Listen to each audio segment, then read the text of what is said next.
Sandbox games are one of the most sold, played, and experienced games and forms of media in history. Bold statement maybe, but it's true. They're a pretty massive deal, and sandbox is a poor term that limits what I truly mean when I say sandbox games. I mean random, non-linear, choice-driven experiences.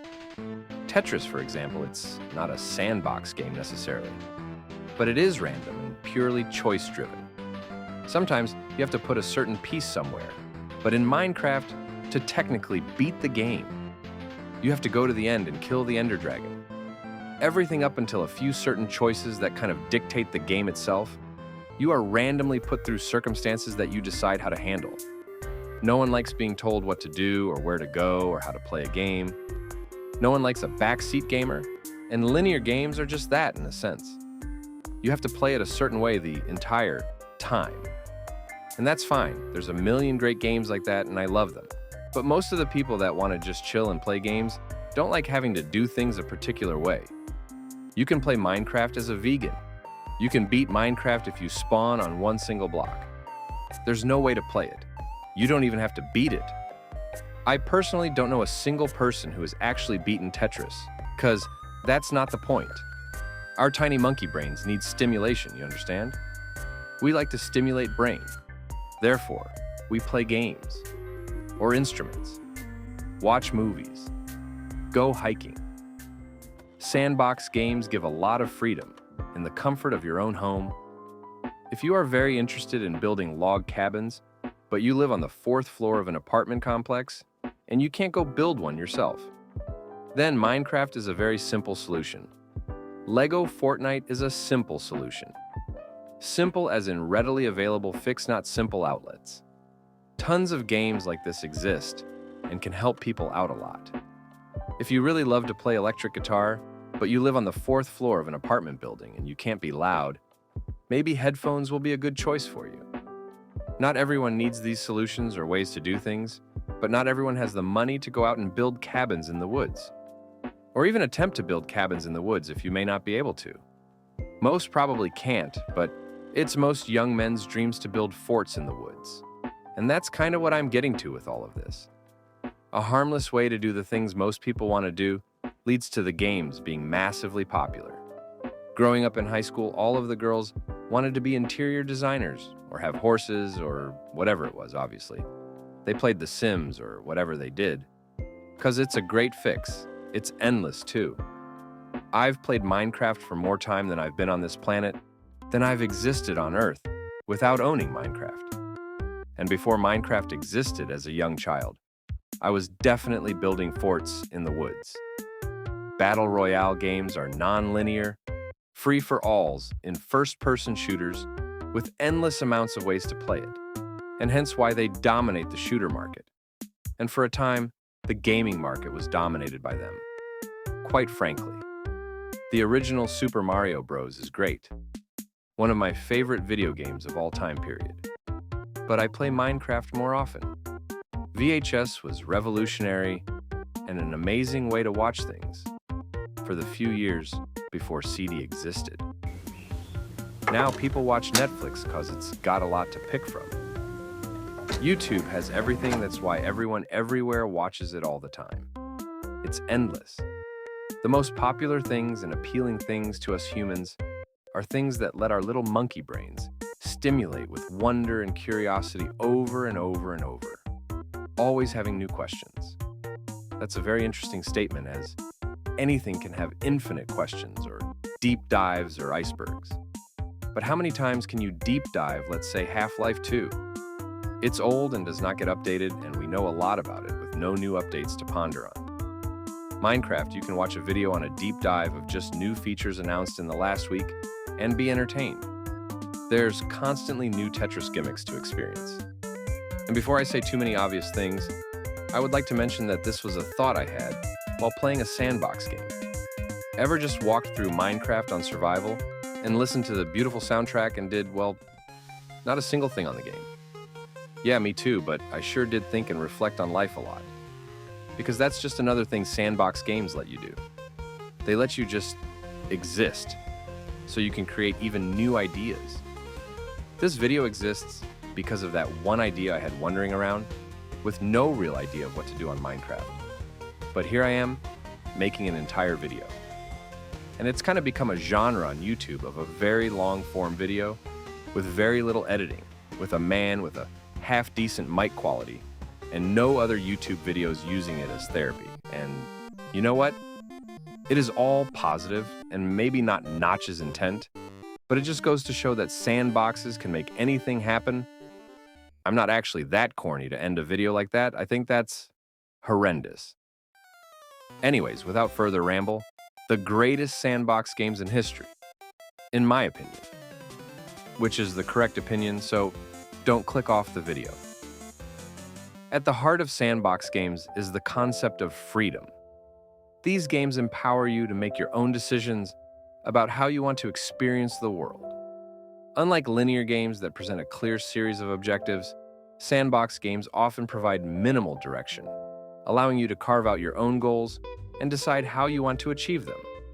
This freedom creates a sense of agency and ownership over the gaming experience. Take The Elder Scrolls V, Skyrim as an example. Players can choose to follow the main storyline, complete side quests, explore the world, or simply wander the wilderness in search of adventure. Whether it's becoming a master thief, a skilled mage, or a simple traveler, the game accommodates a variety of playstyles. This level of choice keeps players engaged, as they are not constrained by a single path or playstyle. One of the most celebrated aspects of sandbox games is their ability to foster creativity. These games often include building or crafting mechanics that let players design, construct, and shape their own worlds. Titles like Minecraft epitomize this freedom. With its block-based system, players can build anything from simple homes to elaborate cities, towering castles, or even working machines. The only real limitation is the player's imagination. This creative freedom is not only satisfying, but also serves as a powerful form of self-expression. Players can showcase their unique ideas, collaborate with others, and experiment in ways that are often impossible in the real world. Games like The Sims further enhance this by allowing players to design homes, create characters, and simulate entire lives, offering a virtual canvas for artistic and personal exploration. Sandbox games often feature expansive, open worlds filled with secrets, challenges, and hidden treasures waiting to be discovered. The joy of exploration is a major draw for many players. These games encourage curiosity, rewarding players who stray off the beaten path to uncover unique locations, rare items, or fascinating lore. For instance, in No Man's Sky, players can explore an entire universe of procedurally generated planets, each with its own ecosystem, geography, and wildlife. The thrill of discovering a planet no one else has seen or encountering alien life adds an element of wonder and excitement that few other genres can match. This sense of discovery fosters immersion, making the game world feel alive and boundless. The open-ended nature of sandbox games ensures that no two playthroughs are the same. Players can revisit these games time and time again, experimenting with different strategies, play styles, or goals.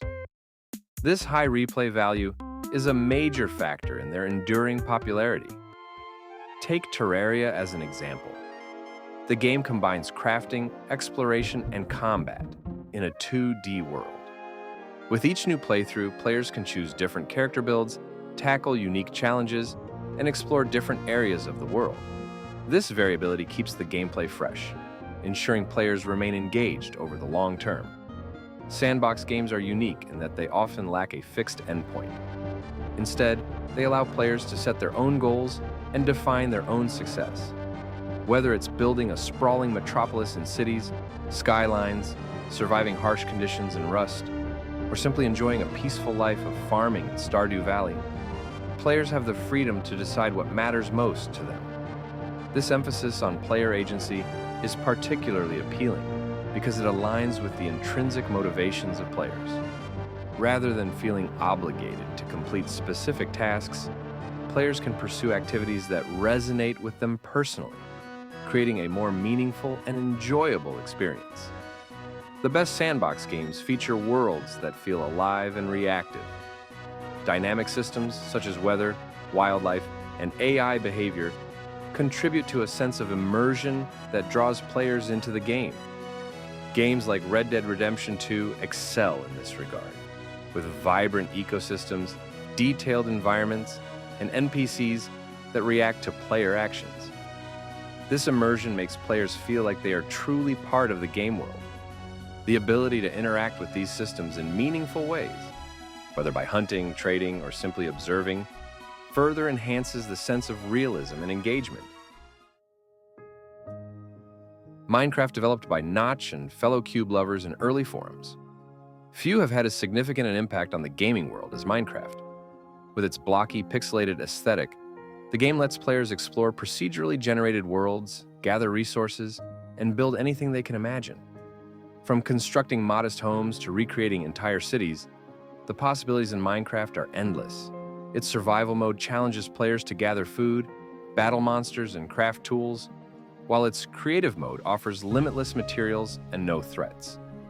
With frequent updates and a massive modding community, Minecraft continues to evolve, making it a timeless masterpiece. Developed by Bethesda Game Studios. Released in 2011, The Elder Scrolls V. Skyrim is a fantasy epic set in the sprawling open world of Tamriel. As the Dragonborn, players embark on a journey to save the world from Alduin, a world-eating dragon, while exploring the game's rich lore, vibrant towns, and breathtaking landscapes. Skyrim stands out for its dynamic quests, allowing players to join guilds, become a vampire, or even ignore the main story to forge their own adventures. With countless mods enhancing everything from graphics to gameplay mechanics, Skyrim has remained a favorite for over a decade. Grand Theft Auto V, released in 2013, developed by Rockstar. The Grand Theft Auto series has always been a pioneer in sandbox gaming, and Grand Theft Auto V is the pinnacle of the franchise. Set in the sprawling city of Los Santos and its surrounding countryside, the game offers an unparalleled playground for chaos and creativity. Whether it's engaging in heists, exploring the world, or partaking in absurd activities, the game's depth is unmatched. The online multiplayer component, GTA Online, has extended the game's lifespan, allowing players to collaborate or compete in an ever-evolving online sandbox. The Legend of Zelda: Breath of the Wild, developed by Nintendo in 2017. Breath of the Wild captivated world gamers by offering a level of freedom and interactivity that few games can rival. Players control Link as they explore the vast kingdom of Hyrule, discovering hidden secrets, solving intricate puzzles, and battling fearsome enemies. The game encourages experimentation, rewarding creative problem-solving and exploration. Its minimalistic storytelling and open-ended design make every player's experience unique, solidifying it as a modern classic. Terraria, developed by Relogic and released in 2011, often described as 2D Minecraft. Terraria is a sandbox game that combines exploration, crafting, and combat in a side-scrolling world. Despite its pixel art graphics, the game offers depth and complexity, with vast underground caverns to explore, bosses to defeat, and intricate mechanisms to build. Its focus on combat and RPG-like progression sets it apart from other sandbox games, while its cooperative multiplayer mode fosters teamwork and creativity. Over a decade after its release, Terraria remains a beloved title for players seeking both adventure and creativity. Sandbox games provide a unique platform for players to unleash their creativity and forge their own paths. Whether it's constructing a towering fortress in Minecraft, immersing oneself in the lore of Skyrim, or wreaking havoc in GTA 5, these games cater to a wide range of interests. Each of these titles has left a lasting legacy, shaping the gaming industry and captivating players around the globe. Their timeless appeal ensures they will continue to inspire gamers for generations to come, I hope.